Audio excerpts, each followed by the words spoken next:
This internal conflict you have, if any, in your life, is never coming from your partner.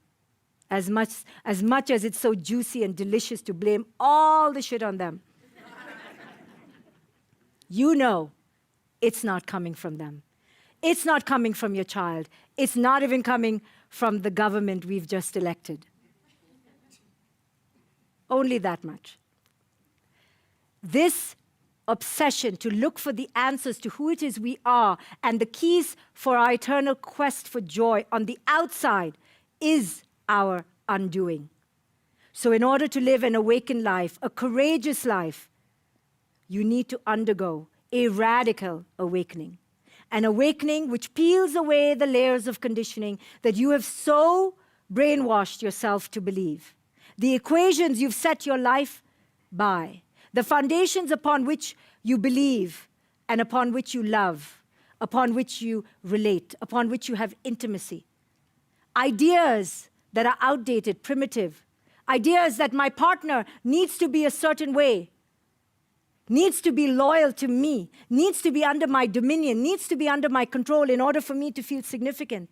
The idea that my child needs to look a certain way so I can put them in the museum of grandeur and splendor so that I can feel complete. These ideas are antiquated, and they are not just antiquated and treacherous and poisonous and toxic. They are actually the anvil that bind you to your greatest pain. The pain comes from your attachment to false ideals. And until you can look at your life and say, you know, I'm tired of being a puppet. I've not yet woken up. I'm tired of zombifyingly following the crowd. I am tired of being a mere instrument of other people's fancy. It is now time for me to enter who it is I authentically am. This process is never easy. It's never instant. You know, people say healing can happen instantly. Yes, they mean like a decade or two. But when you earnestly begin to walk this path and make it your life's mission to see through the veils and the lies that culture has seduced you with, you will walk closer and closer to freedom. So the Buddha understood on his life quest how to deconstruct pain to make it a portal for power. First, of course, to deconstruct your conditioning, as we have been talking about. But then, when you take out the second arrow, so the next time your partner betrays you, your child gets a C grade, your job fires you, it's raining when it was, not supposed to be, you were going to the beach, or it snows on your wedding day. Whatever reality puts at you that creates a resistance, an antipathy, a reaction, that is the moment to realize, this is only the first arrow. What am I bringing to this? What story am I creating? What narrative am I infusing the first arrow with? Now, all that is on you. That is your second arrow. And all of us, until we really awaken, which is so difficult, because there is no such thing as perpetual awakening. It's awakening and then the descent into madness and hell and lunacy, and then again a rise up. This is the cycle of awakening. It's never a linear straight path. There is no such thing as the epitome of consciousness.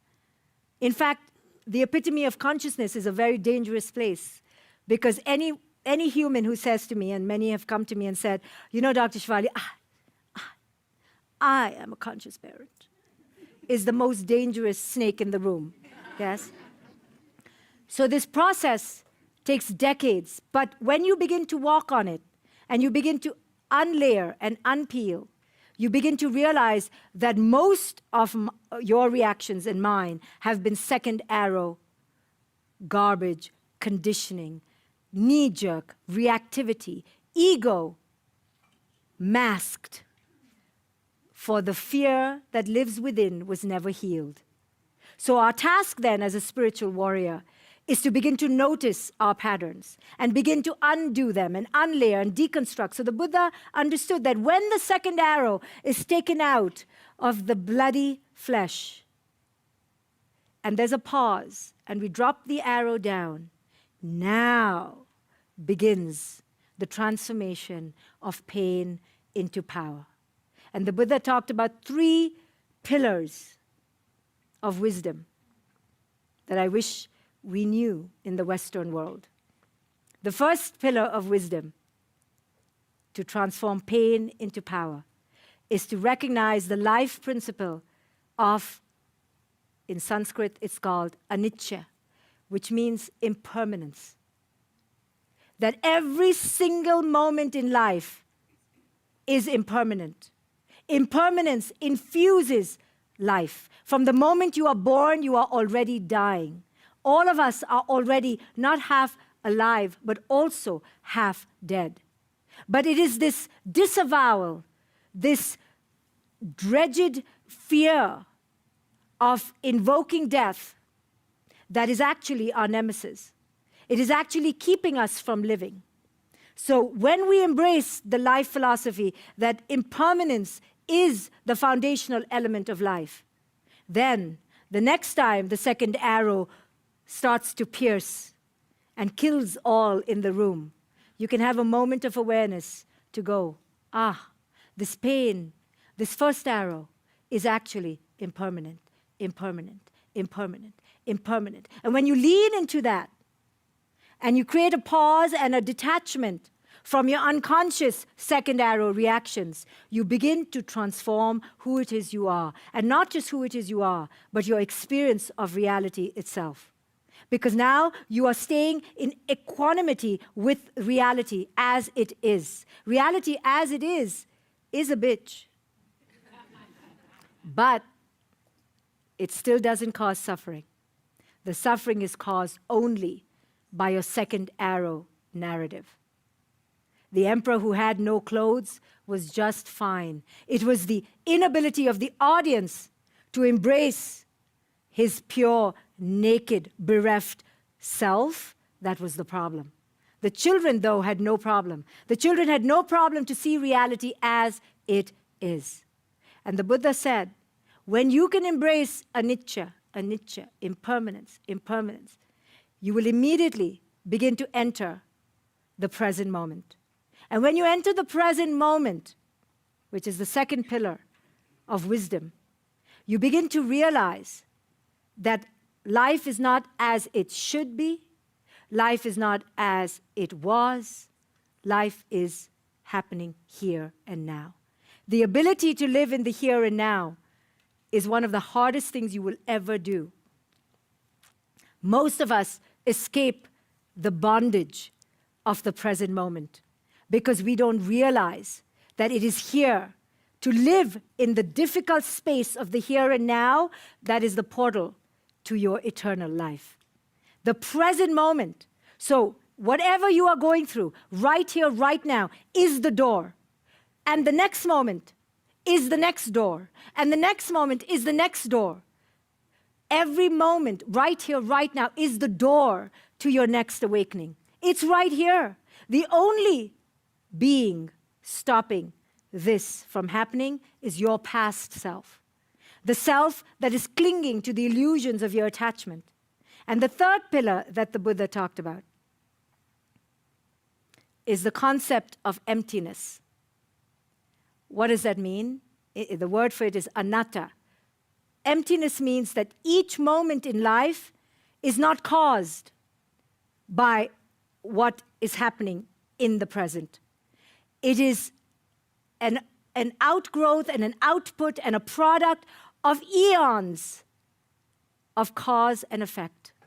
What that means for you in a practical way is that in this moment, it looks like if you said to me, you are the worst presenter in the world, it looks like the cause of my suffering is you.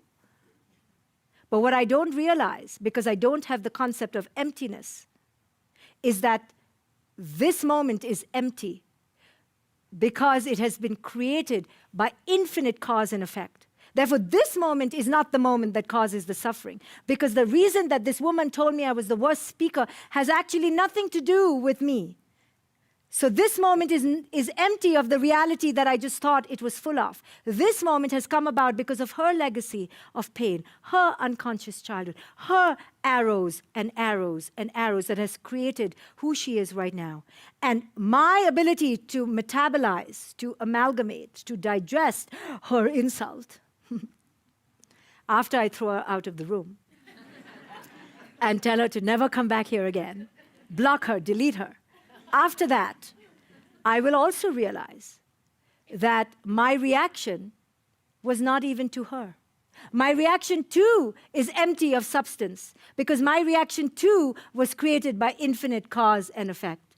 So when you can understand this brilliance, then everything around us becomes only and absolutely one thing, an illusion, Maya. And when you realize that most of your life is being lived in a brainwashed, seduced, intoxicated state, in a reality that you believe is reality, but it is actually an illusion.